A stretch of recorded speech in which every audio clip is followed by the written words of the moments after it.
fanaanka Garambi ayaa bishan Ramadaan bilaabay barashada Quraanka Kariimka.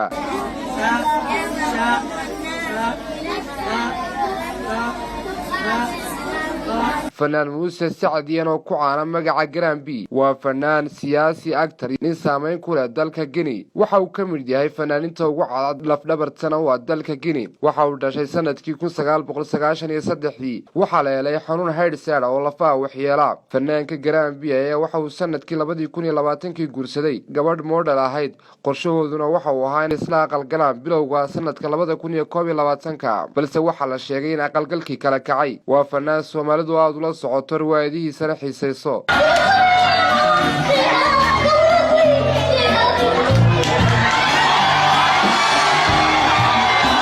Soomaalidu waxay u taqaanaa magaca Dooli fanaan Dooli sawir soo dhigay bartiisa Facebook ayaa waxa uu ku sheegay inuu bilaabay barashada raacashada iyo dhigashada Quraanka Kariimka horena waxa uu ahaa Islaam